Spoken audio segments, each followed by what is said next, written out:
Hello everybody. Today I'm going to edit a photo of Parker Gregory in Lightroom and Photoshop. My name is Scott Flathouse. Welcome to my YouTube channel. Let's get started. For this video, I'll be editing a sports portrait style image that I made with professional model Parker Gregory. I met Parker a few years ago when he reached out to see if we could collaborate on some content. We shot together several times since. Parker also has a fitness coaching business. I'll put the links in the description. Go check him out. So for this shoot, I met with Parker in Galveston, Texas, and it was sunrise on the beach, and we got several great images. The sun was just coming up, and we had some really good light, and we were on the beach in a location with Pleasure Pier in the background, and there was very little wind, and it was really calm. So great morning for a shoot. And this was in January, kind of unusual weather for January. But I wanted to pick an image out that we could edit. So let's use this one. So the camera I was using was let's go down here, look, Canon 5D Mark IV, and for this shot I had the 24-70 f2.8 lens, and I was shooting at f2.8 and ISO 800 because the light was still pretty low at this time, and about 1/400th of a second. And I'm shooting at f2.8 to get the background blurred and have Parker sharply in focus, which it looks like we got a pretty sharp image here. And for some reason I wasn't paying attention to the horizon on this shot, and so it's pretty much off level. So we're going to fix that. And if I try to do that in Lightroom, I'm going to cut off a little bit of the tower here at Pleasure Pier, and I don't really want to do that, so I think I'm going to wait until we get into Photoshop to crop, and I'll show you why we want to do that. So let's undo that, and we'll start with some basic enhancements. The exposure is right on here. You can tell by the histogram it's pretty evenly distributed, and I don't maybe lift the shadows just a hair.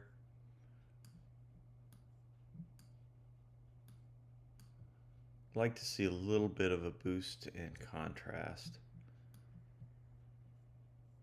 When I increase the dehaze, it really tends to accentuate the blues, and I think we can tolerate a little bit of that, but I don't want to go too far there.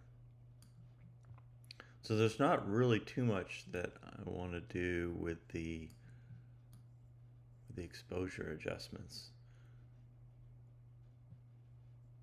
I think things look really good there.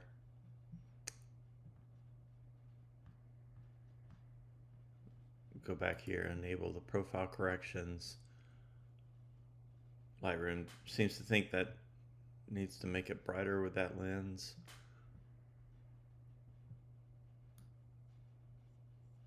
I think that's okay.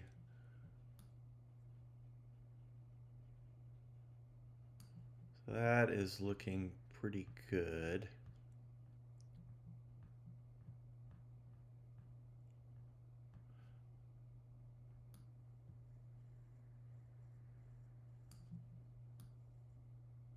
Playing with the calibration here. Always like to pull up the reds a little bit and then drop the greens some.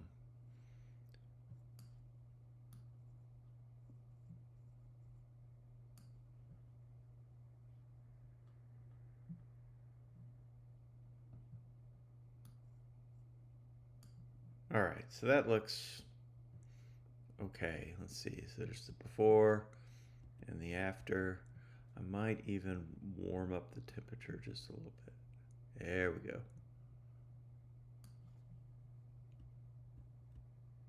Before and after.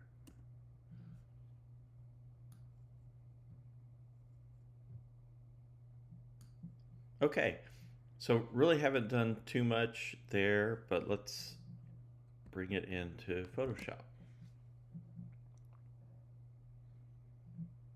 Okay, so now I've got it in Photoshop, and here I want to try to get the crop fixed. And the way we're going to do that is go to hit C for the crop tool.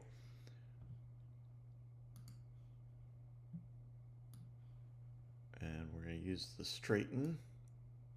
And I'm going to unclick this delete crop pixels because I want to leave the cropped pixels. And I'm just going to drag this up a little bit, give that tower a little room. And I might even drag this crop up a little more. Trying to get the horizon maybe on that rule of thirds line there.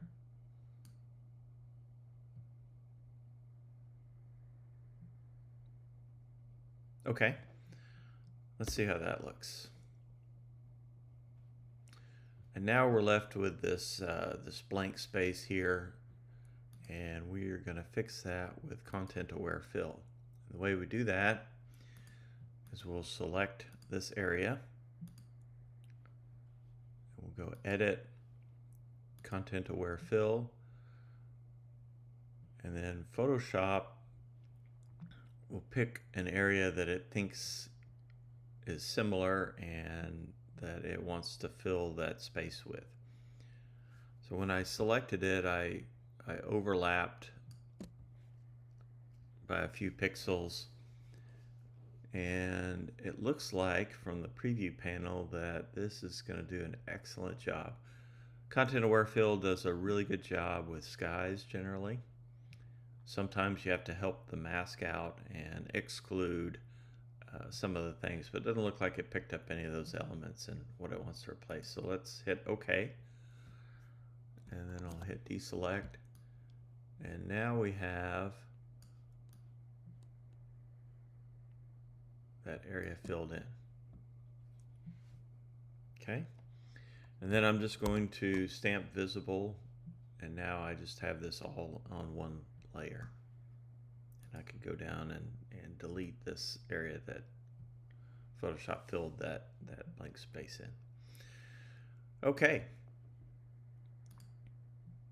Next thing I want to do is take a closer look at the skin and see if there's anything that we need to fix here. And Parker has great skin because that's his livelihood, but there's still maybe some things that we want to clean up, and I'll show you guys how to do that. We're going to use a technique called frequency separation. Frequency separation is kind of the go-to method for retouching, and I won't get into all the details here. There's tons of information about frequency separation on the internet and on YouTube, and lots of different variations in the technique. I don't know who invented it. Whoever did was a genius. But I have an action here that I use to generate all the layers. And the idea behind frequency separation is that you're separating out the details, which would be the kind of the high frequency, from the color and tone, which is a low frequency. So let me run the action and I'll show you what I'm talking about here.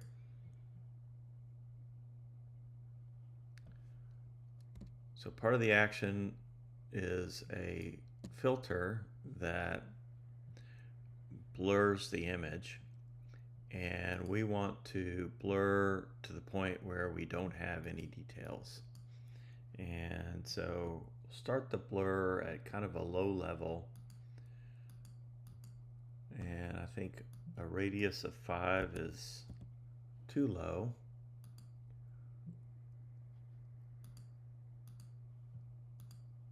Ten may work. Let's go to 15.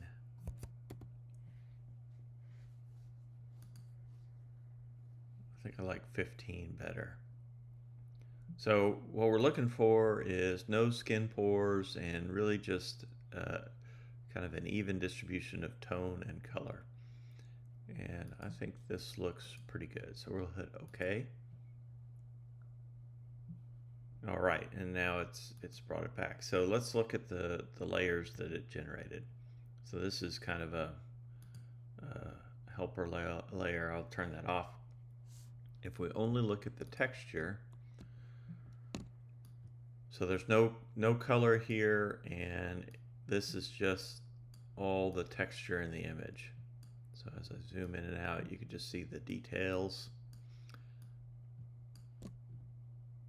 And then if I turn that off and turn on the color, this is that blurred layer. And so when Photoshop puts them together, we get back to essentially the original image. And I can turn this off and on. Whoa, let me turn the underlying layer back on. There we go.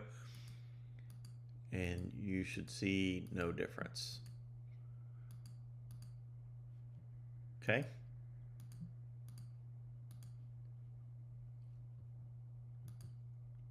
And then the way that we work on this is on the texture layer. That's where we're going to clean up any spots or lines or wrinkles that we don't want.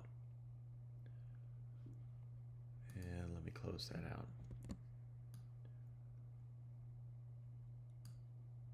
And if y'all are interested, I can share with you the details and the steps on how we create the frequency separation. And I'll probably do that in a different video. But for now, let's just use this. Let's go to the texture layer. I'm going to switch over to my trackpad here, and I'm going to you can use a few different tools. The clone stamp is a good one to use on the texture layer, and so is the healing brush. I kind of prefer the healing brush. The key here is to use the sample as current layer instead of current and below or all layers. And so we're just going to go in here and clean up a few areas. Really don't have to do too much. If there's any wrinkles that you don't want,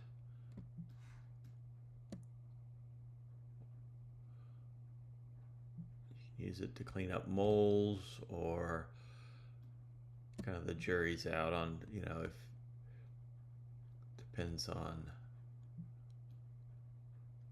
whether you want an ultra clean image or you want to leave some of the natural features. That's fine. This is really up to your discretion as a photographer and an editor.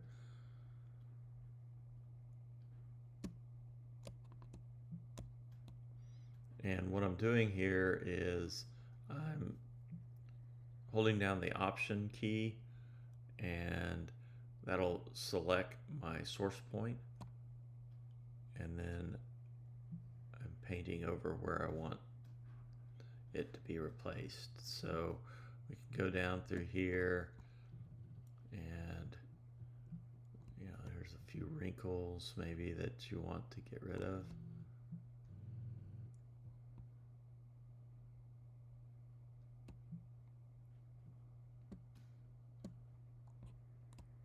And I might be being a little bit going overboard a little bit on this. I think, Parker he looks great. There's really not that much that I've got to do here.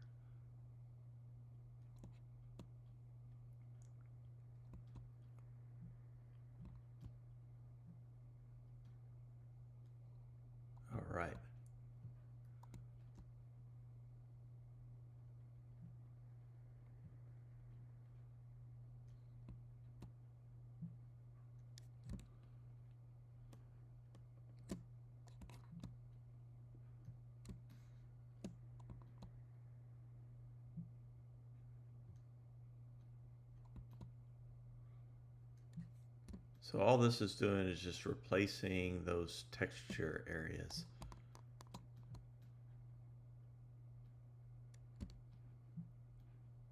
Okay.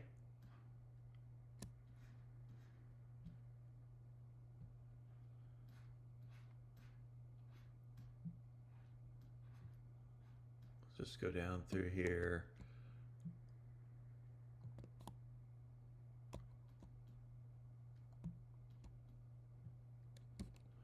If there's anything in the background that needs to be cleaned up, and I'm not really seeing anything, you can do that on the background as well. And one thing I'll do sometimes is add a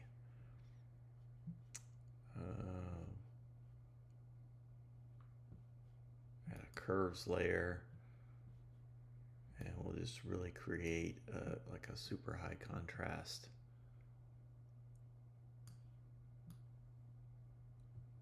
Maybe really bring, look at the sky. Sky looks really good. There's maybe a little bit of sensor dust right there. I mean, that's, now we're being really picky.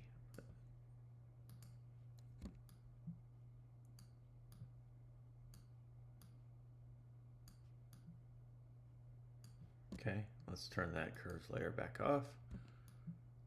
All right. So I think we've done about what we need to do on the texture layer. Now let's go to the color. And this is where we can really get some smooth tones, and the tool we're going to use is the brush tool. But not just any brush tool, we're going to use the mixer brush tool. And the mixer brush tool is one where we can kind of blend all the tones and make a nice smooth transition. And let's go back to this curves layer here, and we're going to make some adjustments. Let me grab that.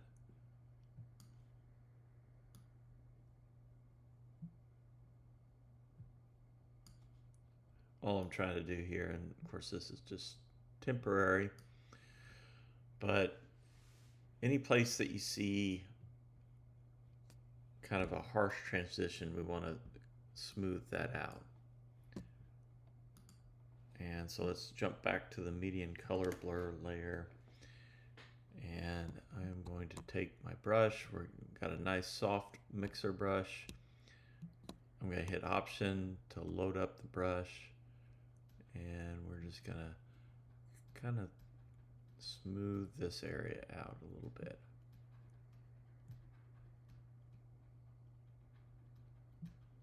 And it doesn't look like it's doing much, but I'll show you the before and after.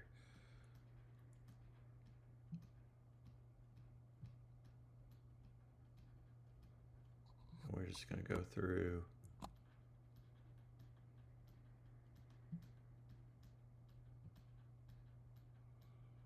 And when you do this, sometimes you find some areas you need to go back and fix on the texture layer.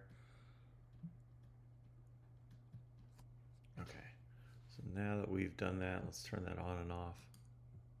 Whoops.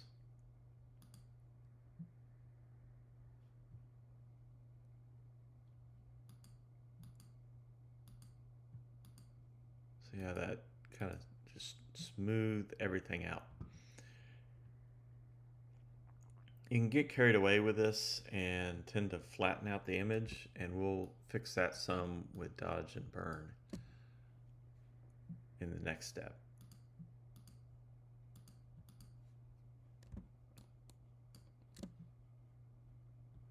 And then the other thing I'll do probably is I'll take the opacity down on this layer. Okay, so let's go through here. Let's turn back on our helper layer.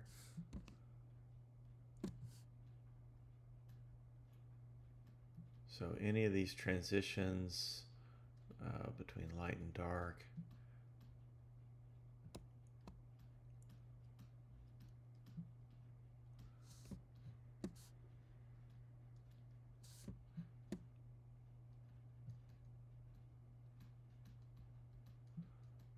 I don't want to completely wipe it out because all these transitions between light and dark define the shape and the you really need those transitions to show the shape and the form, but we just want it to be nice and smooth.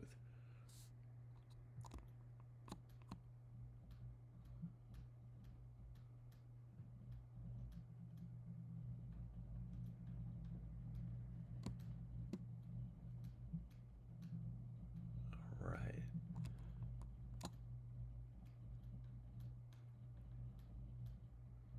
And it's always good to periodically step back and check your work. So really not doing a whole lot here, but smoothing things out a little bit. Okay.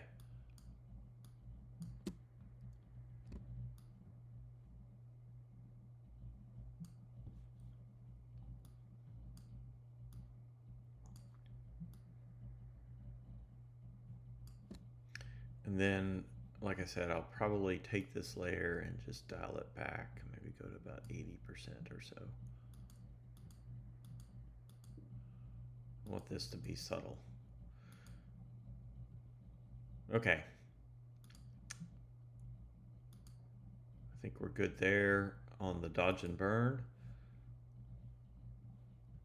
I've got an action to create a dodge and burn, but let's just do this. So I'm going to create a couple of curves layers.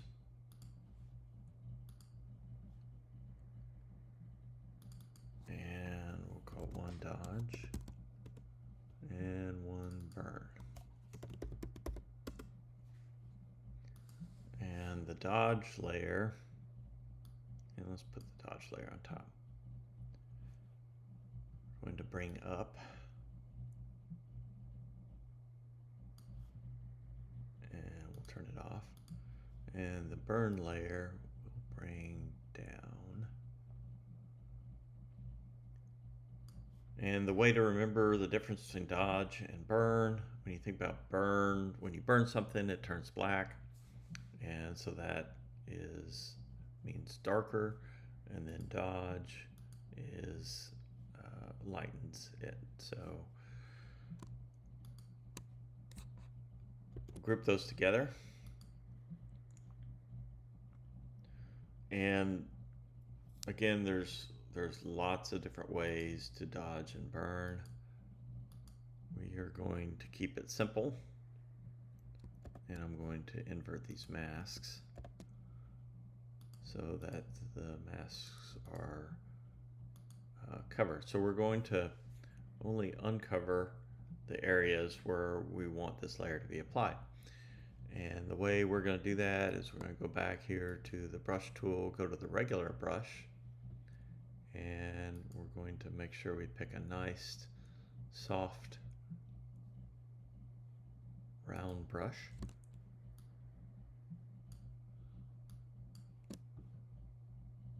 And we'll turn this helper layer back on. Now the key to dodge and burn is, and then I might add another helper layer here. Sometimes it's useful just to have it black and white so you're only seeing the tones. And on the dodge, and I like to start, or on the burn rather, I like to start with the burn. And we're going to drop the flow really low to about maybe 3%.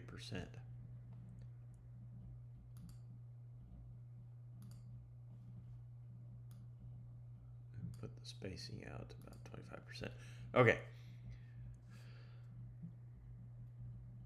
So what we're going to do here is in areas that you want to emphasize the darkness, we're going to, let's go to 1%.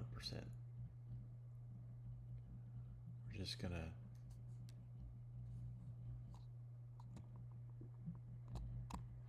and I'm going to go to a really soft brush here.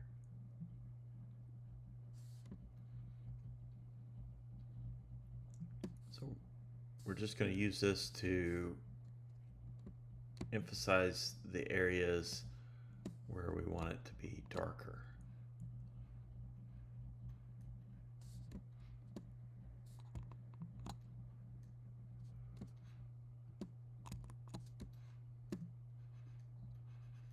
And so those are going to be the places that are already kind of dark.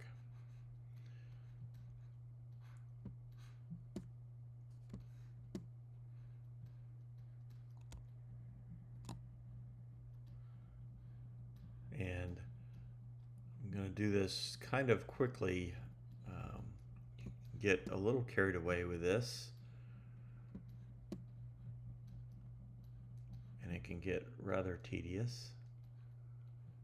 But all we're doing here is just trying to add a little bit of definition and form and shape here.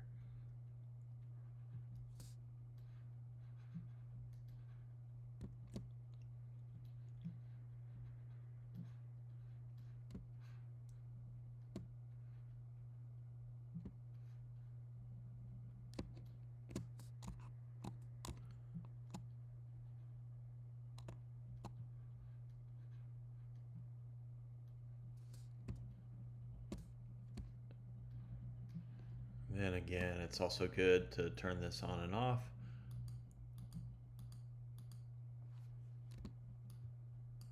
And see what you've done. So, and then let's turn off the helper layers, and then we can look at it in. So, pretty subtle.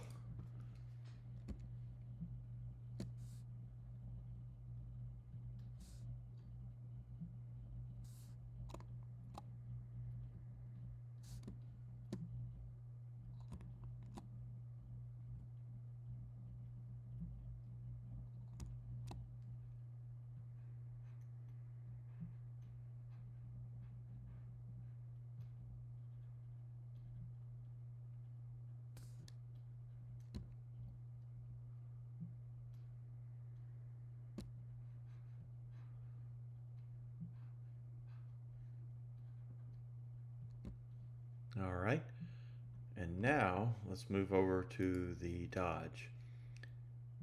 And just like the opposite of burn, we're going to focus on the areas where there are some highlights. And we're going to expand the highlights. So the reason I like to do the burn first is that kind of establishes the baseline and the foundation, and then we'll use the highlights to modify it and to bring it back up. All right. So it's kind of like starting from the bottom and building up.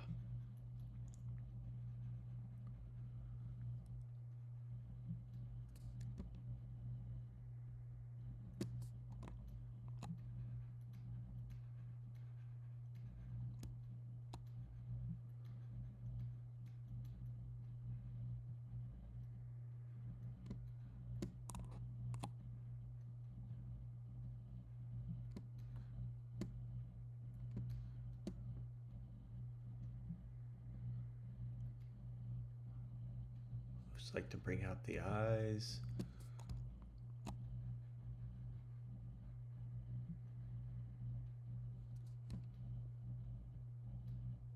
Add a little kind of sun to his forehead.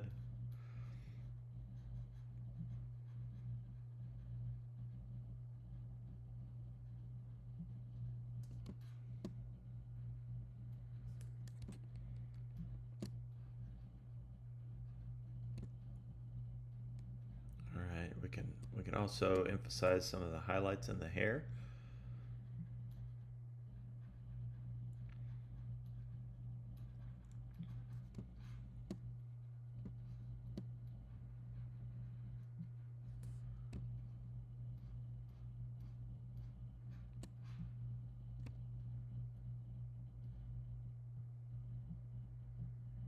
All right, let's take a look and see how we did here. All right, so now turn it off and on. This is where we really start seeing a difference. This is when we really, that's just the dodge, on and off, the burn, on and off, and both together, on and off.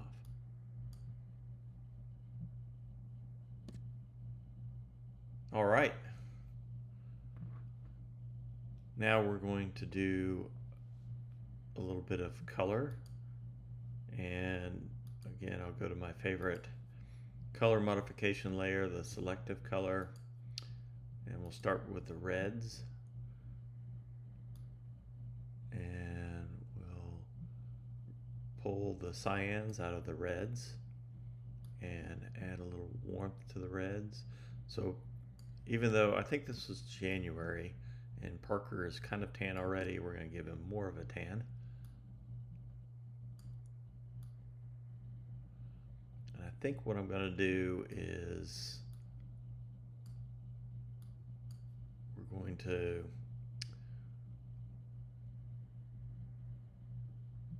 treat the sky differently, or we're going to mask out Parker and work on the sky separately.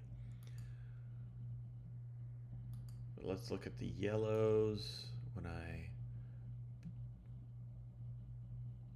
About the only yellows are the skin tones here, so we're not going to go too crazy. We'll give him a nice, healthy looking tan there. All right. And then the greens, about the only greens are going to be in his shorts here. And yeah,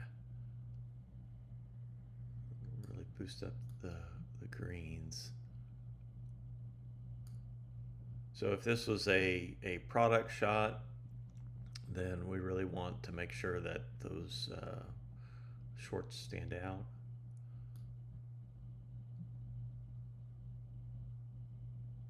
Which I think this does that. All right. The cyans, let's see what, yeah, let's really boost up the cyans because all the water and a little bit of the sky is going to be cyan.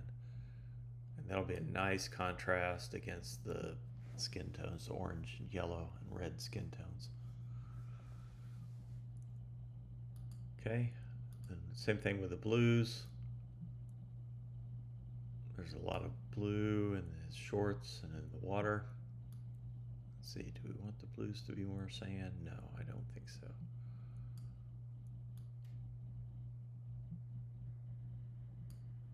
I think that looks good.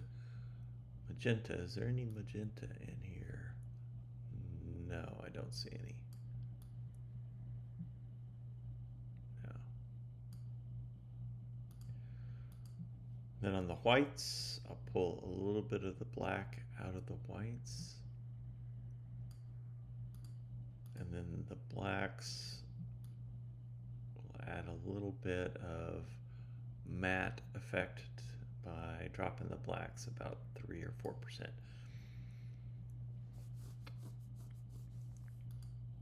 Okay.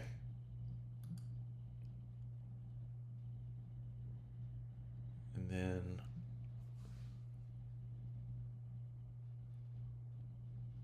although I'm not sure we want to do too much with the sky. I think I think I like it the way it is. All right, so let's look at everything we've done here.